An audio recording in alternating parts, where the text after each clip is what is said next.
اسلام پر زندگی گزارنے کی کوشش کرتے ہیں، اس کے 5 رکن ہیں۔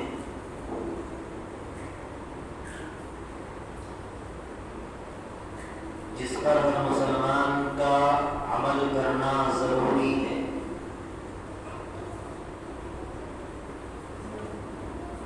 ان 5 اہم رکن میں سے ایک رکن کلمہ ہے کہ کلمہ ایک ایسا اہم رکن ہے کہ جس کے بغیر ایمان ہی نہیں ہے۔ دوسرے نمبر پر نماز آتی ہے۔ نماز ایک ایسا اہم رکن ہے کہ جس کے بغیر ایمان مکمل نہیں۔ تیسرے نمبر پر روزہ آتا ہے۔ یہ بھی ایک ایسا اہم رکن ہے کہ جس کے بغیر ایمان ہی مکمل نہیں ہے۔ چوتھا پھر زکوٰۃ کا اہم رکن ہے کہ جس کو اللہ رب العزت والجلال نے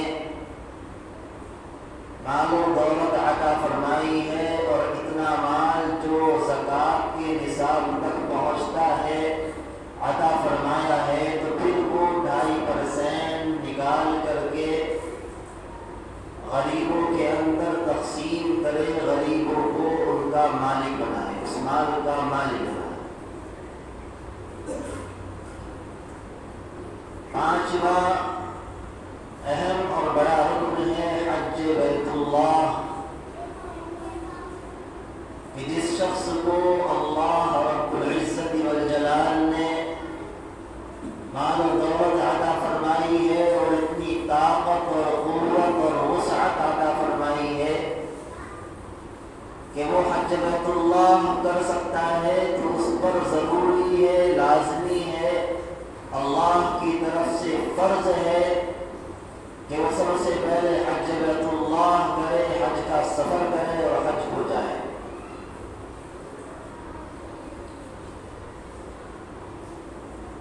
تمام مسلمان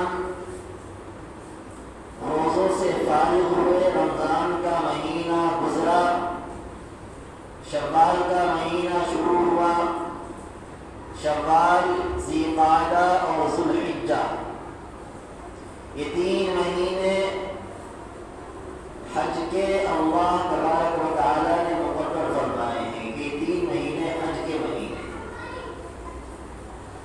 اس کا تقرر اللہ تبارک و تعالی نے فرمایا ہے، اگر کوئی شخص چاہے کہ وہ حج بیت اللہ جائے، حج کا سفر کرے، اور وہ ان مہینوں کے اندر بیت اللہ کی طرف روانہ ہو، تو وہ حج کر سکتا ہے، وہ حج کر سکتا ہے۔ لیکن بڑی عجیب و غریب بات ہے کہ یہ مہینے جو اللہ نے مقرر فرمائے ہیں، ان کے اندر رحمتیں ہیں، برکتیں ہیں، لیکن کچھ لوگوں کے ذہنوں کے اندر یہ بات ہے کہ ابھی یہ مہینہ ذو القعدہ کا چل رہا ہے۔ کچھ لوگ یوں سمجھتے ہیں کہ ذو القعدہ کا مہینہ خالی مہینہ ہے، یعنی یہ برکتوں سے خالی ہے، رحمتوں سے خالی ہے، اس میں نہ اللہ کی طرف سے برکتیں نازل ہوتی ہیں، نہ رحمتیں نازل ہوتی ہیں۔ اسی وجہ سے وہ لوگ ان مہینوں کے اندر شادیوں کی تاریخ نہیں رکھتے ہیں، شادیاں نہیں کرتے ہیں، نکاح کو نہیں کرتے ہیں، اور نعوذ باللہ یوں کہتے ہیں کہ یہ مہینہ منحوس ہے۔ یعنی ان کے کہنے کا مقصد یہ ہے کہ یہ مہینہ چونکہ منحوس ہے، اس مہینے کے اندر ہمیں شادیاں کرنا یا نکاح کرنا یا کوئی اور ایسی خوشی کی تقریب رکھنا یا اسی طریقے سے اپنی بچوں کی شادی کے خطوط آپس میں لین دین کرنا، بھیجنا، یہ تمام کے تمام اس کو غلط سمجھتے ہیں۔ حالانکہ اگر ہم اور آپ اپنے اور آپ کے آقا رسول اللہ صلی اللہ علیہ وسلم کی زندگی کو دیکھے تو اللہ کے رسول صلی اللہ علیہ وسلم نے اس ذوالقعدہ کے اندر 4 عمرے ادا فرمائے ہیں. کیا فرمائے؟ 4 عمرے ادا فرمائے ہیں. اس لیے ایک چکر میں پڑنے کی ضرورت نہیں ہے. یاد رکھیے جتنے بھی مہینے اللہ کی طرف سے متعین ہے اور اللہ کی طرف سے متعین کرتا ہے وہ تمام کے تمام اللہ کی برکتوں سے اللہ کی رحمتوں سے بھرپور ہے. اللہ کی رحمت ان مہینوں کے اندر نازل ہوتی ہے. لہذا شادیوں کا روکنا اور خطوط کا بھیجنے کو روکنا اور اسی طریقے سے دوسری تقریبات کو یوں سمجھتے ہوئے روکنا کہ یہ تقریب کا مہینہ نہیں ہے، یہ خالی کا مہینہ ہے اور اس مہینے کے اندر اللہ تبارک و تعالی کی طرف سے رحمت نازل نہیں ہوتی ہے، اللہ کی طرف سے برکتیں نازل نہیں ہوتی ہے. یہ ہمارا اور آپ کا غلط گمان ہے. شریعت سے اس کا کوئی تعلق نہیں ہے. بہرحال اگر میں اس طرف چلوں گا تو موضوع دوسرا ہو جائے گا. اصل موضوع میرا یہ ہے کہ اللہ تبارک و تعالی نے ارشاد فرمایا وَلِلَّهِ عَلَى النَّاسِ حِجُّ الْبَيْتِ مَنِ اسْتَطَاعَ إِلَيْهِ سَبِيلًا کہ اللہ تبارک و تعالی نے حج کو فرض کر دیا ہے ان لوگوں پر کہ جو لوگ حج پر جانے کی استطاعت رکھتے ہیں، جو لوگ طاقت رکھتے ہیں، جو لوگ حج کو جانے کی قوت اور طاقت رکھتے ہیں. کیا مطلب ہے طاقت کا؟ کیا معنی ہے طاقت کا؟ طاقت سے مراد کیا ہے؟ مراد یہ ہے کہ وہ لوگ حج کو جانے کے لیے اپنے سفر کا خرچ برداشت کر سکتے ہیں، سفر کے خرچ کو اٹھا سکتے ہیں. اگر فلائٹ سے جانا ہے تو فلائٹ کا خرچ برداشت کر سکتے ہیں، اس کا ٹکٹ برداشت کر سکتے ہیں. اسی طریقے سے جب وہاں پہنچیں گے تو وہاں پہنچنے کے بعد روم کے خرچ کو برداشت کر سکتے ہیں، وہاں رہ کر جو کھانے پینے کا خرچ ہے اس کو برداشت کر سکتے ہیں، اور وہاں سے کہیں آمد و رفت آپ کو کرنی ہے تو اس کا خرچ برداشت کر سکتے ہیں. اور اسی طریقے سے جن بچوں کو، جن اہل و عیال کو، جن اپنے ایسے لوگوں کو جن کی آپ کے اوپر ذمہ داری تھی، ایسے لوگوں کے خرچ کو آپ برداشت کرتے ہیں کہ آپ کے پیچھے وہ لوگ اپنا خرچ مکمل بھرپور طریقے سے اٹھا سکتے ہیں، تو آپ کے اوپر ضروری اور لازمی ہے، آپ کے اوپر حج فرض ہو چکا ہے. اب آپ کو تاخیر کرنے کی ضرورت نہیں ہے. اگر آپ تاخیر کرتے ہیں اور آپ اس کو مؤخر کرتے ہیں اور حج پر نہیں جاتے ہیں تو آپ گنہگار ہوں گے. کیا ہوئے؟ گنہگار ہوں گے. کیا فرمایا میرے اللہ نے وَلِلَّهِ عَلَى النَّاسِ حِجُّ الْبَيْتِ مَنِ اسْتَطَاعَ إِلَيْهِ سَبِيلًا کہ اللہ تبارک و تعالیٰ نے ان لوگوں پر حج فرض کر دیا ہے کہ جو لوگ وہاں جانے کی قوت رکھتے ہیں، وہاں جانے کی جو لوگ طاقت رکھتے ہیں، جو لوگ وہاں جانے کا کرایہ اس کو برداشت کرتے ہیں، وہاں کے تمام اخراجات کو برداشت کرتے ہیں، اور اللہ تعالیٰ نے ان کو جسمانی قوت عطا فرمائی ہے. ان لوگوں کو کوئی بڑی بیماری نہیں ہے، ان لوگوں کو کوئی پریشانی نہیں ہے، بھیڑ سے ان کو دقت نہیں ہوتی ہے، یا کوئی اور ایسی پریشانی ان کو نہیں ہے جو وہاں جانے سے عذر بن سکتی ہو، تو ایسے شخص پر حج کرنا ضروری اور لازم ہے. اگر وہ لوگ حج کی تاخیر کریں گے، حج کو مؤخر کریں گے، حج کے اندر تاخیر کریں گے تو وہ برابر گنہگار ہوں گے. ہر سال وہ گنہگار ہوتے رہیں گے. اگر وہ جان بوجھ کر حج کو نہیں جائیں گے تو وہ برابر گنہگار ہوتے رہیں گے. ہاں البتہ اگر کسی شخص نے تیاری تو پوری کر رکھی ہے، پاسپورٹ بھی بنا کر رکھا ہوا ہے، لیکن اب جب اپلائی کرتا ہے، ویزا اپلائی کرتا ہے تو اس کا نمبر نہیں آتا، جب وہ کوششیں کرتا ہے تو اس کا نمبر نہیں آتا، اس کی منظوری نہیں آتی، تو یہ آدمی معذور ہے. یا بھی کہا جائے گا کہ گنہگار نہیں ہے، یا اللہ کی طرف سے ابھی اس کی منظوری نہیں آئی ہے. جو اللہ کی طرف سے اس کی منظوری آئے گی تو اللہ تبارک و تعالیٰ اس کی ویزا بھی اپلائی کرا دے گا، منظور کر لے گا.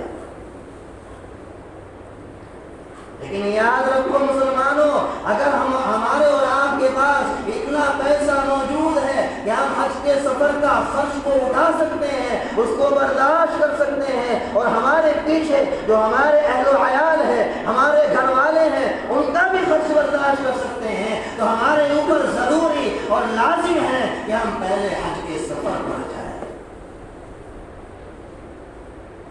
ہمارے ذہنوں کے اندر جو خیال آتے ہیں، ہم اپنے ذہنوں کے اندر خیال بٹھا لیتے ہیں، ہم اپنے ذہنوں کے اندر عجیب و غریب باتیں بٹھا لیتے ہیں، تو وہ شخص یہ ذہن میں خیال بٹھا لیتا ہے کہ ابھی میرا مکان نہیں ہے، پہلے میں اپنا مکان بنا لوں۔ پیسہ میرے پاس موجود ہے، پیسہ میرے پاس ہے، لیکن پہلے اپنا مکان بنا لیتا ہوں، اس کے بعد پھر حج کو جاؤں گا۔ یاد رکھیے ایسا شخص گنہگار ہوگا، مکان کی وجہ سے حج کو مؤخر نہیں کیا جائے گا۔ اسی طریقے سے اگر کوئی شخص یہ سمجھتا ہے اور یہ سوچتا ہے اور اپنے ذہن کے اندر ہی بٹھائے رہتا ہے کہ میری بچی ابھی جوان ہے، پہلے اس کی شادی کرنی ہے، اس کی شادی کرنے کے بعد حج کا ارادہ کر لوں گا، تو یاد رکھیے اس کی شادی کی وجہ سے حج کو مؤخر نہیں کیا جائے گا۔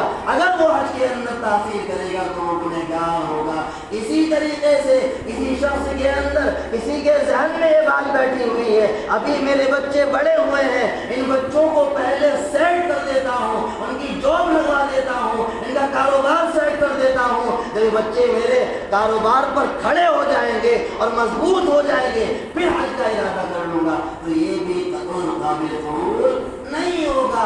وہ اگر تاخیر کرتا ہے اور جان بوجھ کر تاخیر کرتا ہے تو وہ گنہگار ہوتا رہے گا اور ہر سال گنہگار ہوتا رہے گا۔ جس طریقے سے ایک نمازی نماز نہ پڑھنے سے گنہگار ہوتا ہے، نماز کو چھوڑنے سے گنہگار ہوتا ہے، ایک روزے دار ایک مسلمان مومن شخص روزہ نہ رکھنے سے گنہگار ہوتا ہے، روزے کو چھوڑنے سے گنہگار ہوتا ہے، اسی طریقے سے اگر کسی شخص کے اوپر حج فرض ہے، اللہ نے اس کو مال عطا فرمایا ہے، دولت عطا فرمائی ہے، اور کوئی شرعی عذر اس کے سامنے نہیں ہے، اور پھر وہ حج کو نہیں جاتا ہے تو وہ برابر گنہگار ہوتا ہے اور ہر سال گنہگار ہوتا ہے۔ پھر وہ چاہے کتنا بھی بڑا چمپا کمپا والا ہو، کتنی لمبی لمبی نمازیں پڑھنے والا ہو، پھر وہ چاہے کتنی بھی لمبی لمبی تسبیحات گھمانے والا ہو، اگر وہ شخص حج نہیں کرتا ہے تو برابر گنہگار ہوتا رہے گا، ہر حال میں ہر سال گنہگار ہوتا رہے گا۔ اس لیے میرے عزیز دوستو، اگر ہمارے اوپر حج فرض ہے اور ہم اتنی طاقت اور قوت رکھتے ہیں، استطاعت رکھتے ہیں کہ ہم حج پر جا سکتے ہیں، حج کے خرچ کو برداشت کر سکتے ہیں، اپنے پیچھے اپنے بچوں کے خرچوں کو برداشت کر سکتے ہیں، تو ہمارے لیے ضروری اور لازم ہے اور فرض ہے کہ ہم پہلے حج کے لیے جائیں۔ اسی طریقے سے ایک اور عجیب شگوفہ ہمارے معاشرے کے اندر چھوڑا ہوا ہے کہ پہلے اپنے ماں باپ کو حج کراؤ، بعد میں خود حج کرو۔ اگر کوئی شخص خود حج کر لیتا ہے، ماں باپ کو حج نہیں کراتا، تو لوگ اس کو تعلق تشریح کرنا شروع کر دیتے ہیں کہ بھائی تم نے اپنے ماں باپ کو حج نہیں کرایا، پہلے تجھے اپنے ماں باپ کو حج کرانا تھا، اور ساتھ میں فتویٰ بھی لگا دیتے ہیں کہ تو نے اپنے ماں باپ کو حج نہیں کرایا، تیرا حج قابل قبول نہیں ہوگا، تیرا حج اللہ کے یہاں قبول نہیں ہوگا۔ پہلے تجھے حج کرنا، اپنے ماں باپ کو حج کرانا تھا، پھر تجھے حج کرنا تھا۔ اگر تم نے پہلے حج کر لیا تو تیرا حج قبول نہیں ہوگا۔ یاد رکھو یہ تمام کے تمام شیطان کے دھوکے ہیں، شیطان کے حربے ہیں، اور جو شخص اپنے ماں باپ کو حج کرانے کی وجہ سے اپنے آپ فرض ہونے کے باوجود حج سے رکا ہوا ہے، وہ گنہگار ہوتا رہے گا۔ ماں باپ کو حج کرنا فرض نہیں ہے، فرض آپ کے اوپر فرض نہیں ہے کہ آپ ماں باپ کو حج کراؤ۔ ہاں ماں باپ کے اوپر اگر پاس اگر پیسہ ہے تو وہ حج خود کر سکتے ہیں، لیکن اولاد کا فریضہ اور اولاد کا ذمہ نہیں ہے کہ وہ اپنے ماں باپ کو حج کرائے۔ اللہ نے آپ کو اتنی دولت دی ہے، اتنا مال دیا ہے، تو آپ پہلے حج کر کے آئیں یا اپنے ساتھ میں لے کر کے جائیں، لیکن اس انتظار میں کہ پہلے میرے پاس اتنا پیسہ آ جائے کہ میں اپنے ماں باپ کو اپنے ساتھ لے کر جاؤں پھر میں حج کے لیے جاؤں گا، تو یاد رکھیے یہ شخص گنہگار ہوگا، یہ شخص گنہگار ہوگا۔ ہم اور آپ الحمدللہ بہت سے لوگ ایسے بیٹھے ہوئے ہیں کہ جن کے اوپر حج فرض ہے، لیکن ہم اور آپ بالکل تاخیر کرتے جا رہے ہیں، ہماری عمریں گزرتی جا رہی ہیں، لیکن کبھی اس طرف ہمیں خیال ہی نہیں آتا کہ ہمیں حج بھی کرنا ہے۔ یہ فریضہ بھی ہمارے اوپر ہے۔ ہم لمبی لمبی نمازیں پڑھ رہے ہیں، جبے قبے پہنے ہوئے ہیں، بڑے بڑے حضرت بنے ہوئے ہیں، لیکن جب حج کا نمبر آتا ہے تو سب سے پیچھے نظر آتا ہے۔ حالانکہ اللہ نے ان کو وسعت دی ہے، اللہ نے ان کو طاقت دی ہے، اللہ نے ان کو قوت دی ہے، لیکن وہ پھر حج نہیں کرتے۔ ایک اور شعور ہمارے معاشرے کے اندر کیا ہے، یہ بھی تو عمر بہت پڑی ہے، جوانی کا زمانہ ہے، بڑھاپے میں جا کر حج کر لیں گے۔ میرے بھائیوں، یہ جو عبادت ہے یہ جوانی کی عبادت ہے، اس کے اندر جو مزہ ہے وہ جوانی کے اندر مزہ ہے، وہ بڑھاپے کے اندر مزہ نہیں ہے۔ بڑھاپے کے اندر نہ تو آپ طواف صحیح طریقے سے کر سکتے ہو، نہ آپ استلام صحیح طریقے سے کرتے ہو، نہ آپ وہاں جو رمی کرتے ہیں وہ آپ صحیح طرح نہیں کر سکتے۔ اس کے علاوہ جتنے بھی ارکان ہیں وہ تمام جن کا تعلق قوت اور طاقت سے ہے، بدن سے ہے، اور بدن کی طاقت اور قوت سے ہے، وہ ارکان آپ صحیح طریقے سے ادا نہیں کر سکتے۔ معلوم یہ ہوا کہ عبادت جو ہے جوانی کی عبادت ہے، یہ بڑھاپے کی عبادت نہیں ہے۔ لوگ بڑے بڑے ملکوں کے اندر جا رہے ہیں، ملکوں کا سفر کر رہے ہیں، کوئی کاروبار کے تعلق سے کر رہا ہے، کوئی کسی اور تعلق سے کر رہا ہے، لیکن جب ان سے کہا جائے کہ حج کے لیے چلے جاؤ، کہتے موقع نہیں ہے، کہتے موقع ہی نہیں ہے۔ ابھی تمام دنیا کے ملکوں کا انہوں نے سفر کر لیا، لیکن جب اللہ کے گھر کے ملک کی بات آتی ہے تو ان کے پاس موقع نہیں ہے، ان کے پاس موقع نہیں ہے۔ اسی طریقے سے میں اپنے جو ہمارے جماعت کے تبلیغی ساتھی ہیں، میں ان سے بھی درخواست کرنا چاہوں گا، ان سے بھی گزارش کرنا چاہوں گا، آپ تبلیغ کا کام کر رہے ہیں، بہت اچھی بات ہے، آپ ملکوں میں جاتے ہیں تبلیغ کرنے کے لیے، جائیے، بہت اچھی بات ہے، اللہ اس کا اجر عطا فرمائے۔ لیکن اگر آپ کے پاس دوسرے ملکوں میں جانے کے لیے پیسے موجود ہیں تو آپ پہلے اللہ کے گھر کے ملک کا سفر کیجیے۔ ملک میں جانے کا منع نہیں ہے، تبلیغ کرنے کو منع نہیں ہے، تبلیغ کیجیے، لیکن اس سے پہلے اگر آپ کے پاس میں دوسرے ملک جانے کے لیے پیسے موجود ہیں اور آپ باہر سفر پہ جا رہے ہیں تو سب سے پہلے اللہ کے گھر کے ملک کے اندر سفر کیجیے، پھر آپ پوری دنیا کے اندر پھریے۔ اور میں بھی اللہ تعالیٰ سے دعا کرتا ہوں کہ اللہ تعالیٰ آپ کو پوری دنیا کے اندر تبلیغ کو لے کر پھرنے کی توفیق عطا فرمائے۔ لیکن شیطان نے بڑا عجیب شگوفہ چھوڑا ہوا ہے۔ شیطان کہتا ہے کہ بھائی، سمجھاتا ہے کہ اگر میں تبلیغ کرنے کے لیے باہر ملکوں میں جاؤں گا تو پوری امت کا فائدہ ہے، اگر حج کے لیے جاؤں گا تو صرف میرا فائدہ ہے۔ شیطان بتاتا ہے اور سمجھاتا ہے اس بات کو۔ یاد رکھو مسلمانوں، کیا اللہ کے رسول صلی اللہ علیہ وسلم کے سامنے یہ نفع نہیں تھا؟ کیا اللہ کے رسول صلی اللہ علیہ وسلم کے صحابہ کے سامنے یہ منفعت نہیں تھی، یہ منافع نہیں تھے؟ لیکن اللہ کے رسول صلی اللہ علیہ وسلم نے اور ان کے صحابہ نے حج کو پہلے ترجیح دی ہے، اور پوری امت مسلمہ کو یہ سبق دے دیا ہے کہ اگر تم پر حج فرض ہے اور تمہیں اللہ نے اتنی طاقت اور قوت اور وسعت دی ہے کہ تم حج کر سکتے ہو تو پہلے حج کرنے کے لیے جاؤ۔ اور صرف حج کرنا یہ نہیں کہ آپ نے حج کر لیا اور آپ غریب ہو گئے۔ آپ نے پوری زندگی کے اندر کسی شخص کو نہیں دیکھا ہوگا کہ کوئی حج کر کے آیا اور وہ غریب ہو گیا، کوئی حج کر کے آیا وہ مقروض ہو گیا، کوئی حج کر کے آیا اس کا کاروبار برباد ہو گیا، کوئی حج کر کے آیا اس کا آج تک گھر نہیں بنا۔ نہیں، اللہ تبارک و تعالیٰ کا خود کا ارشاد ہے لِيَشْهَدُوا مَنَافِعَ لَهُمْ، کہ اللہ تعالیٰ نے اس کے اندر خوب منافع رکھے ہیں، خوب منافع رکھے ہیں۔ جو لوگ چاہتے ہیں کہ اللہ کے رسول صلی اللہ علیہ وسلم کی حدیث ہے کہ جو لوگ یہ چاہتے ہیں کہ ہم مالدار بن جائے، ہمارے رزق کے اندر وسعت ہو جائے، جو لوگ یہ چاہتے ہیں ہمارے کاروبار ترقی کو پروان چڑھ جائے، تو وہ لوگ زیادہ سے زیادہ حج اور عمرے کرے تو اللہ تبارک و تعالیٰ ان کو دنیا کا بڑا مالدار بنا دے گا۔ ذرا ہم جا کر تو دیکھیں اللہ کے گھر کے اندر، اللہ کے گھر کے سامنے کھڑے ہو کر آنسو بہا کر تو دیکھیں، پھر دیکھیے اللہ تبارک و تعالیٰ ہمیں کیسے منافع عطا فرماتے ہیں، کیسے فائدے عطا فرماتے ہیں۔ بہرحال دعا کیجیے اللہ تبارک و تعالیٰ مجھے بھی اور آپ کو بھی حجرۃ اللہ کرنے کی توفیق نصیب فرمائے، اور جو بھی ساحت کے لیے جا رہے ہیں ان کے لیے دعا کیجیے اللہ تبارک و تعالیٰ ان کے لیے آسانی کا فراہم فرمائے۔ ایمان ہمارا سیاست کرنی تھی۔